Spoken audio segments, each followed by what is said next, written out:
Welcome to Dr. Day's weekly Healthy Bastards Health Tip.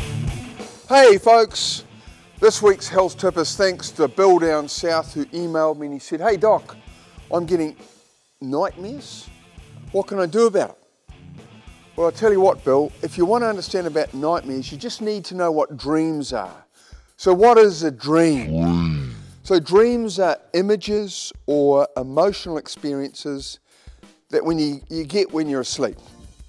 So for example, I may be drifting off and, you know, one of my favourite dreams that seems to recur is shooting a huge stag, you know, much bigger than ever my future son-in-law Jonathan would shoot. Now, is that weird or what? But anyway, most people have up to 3 to 7 dreams a night. They may be long, they may be short, and often they can be a sort of a recurring theme.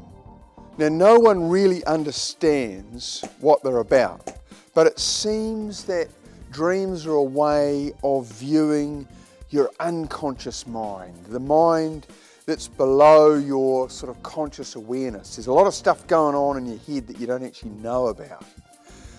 So often then dreams reflecting this unconscious mind are a bit bizarre and irrational, and it can be pretty hard to understand them.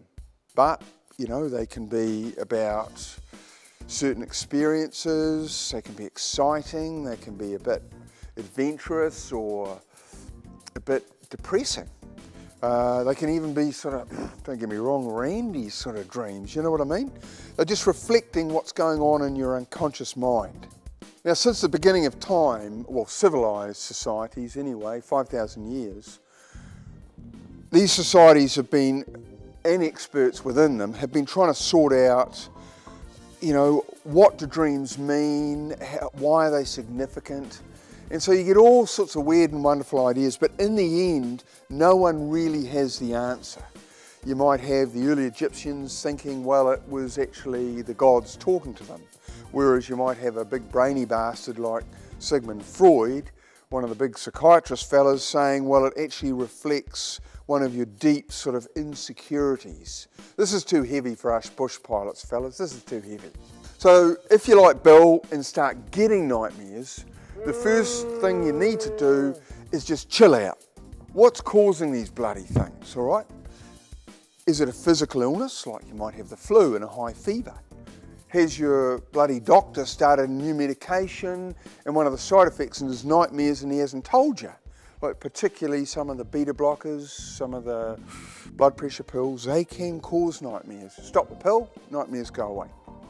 Now if there's no physical cause for it or a drug-induced cause, then think what has changed in your life that could be giving rise to this. Like, are you being abused? Are you being bullied?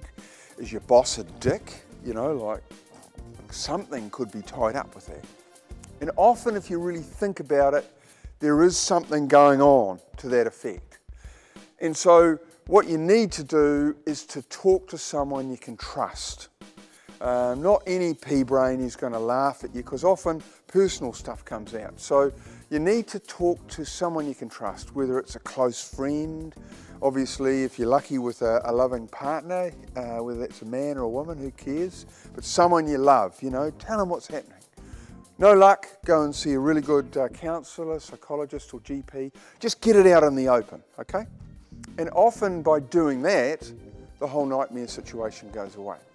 So, I don't want to drag this one out, Bill, but dreams are a fascinating subject.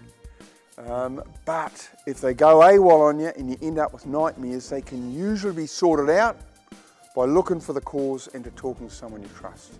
Shut up, fellas. So, keep this health tip going, help spread it, and we'll see you next week. See ya.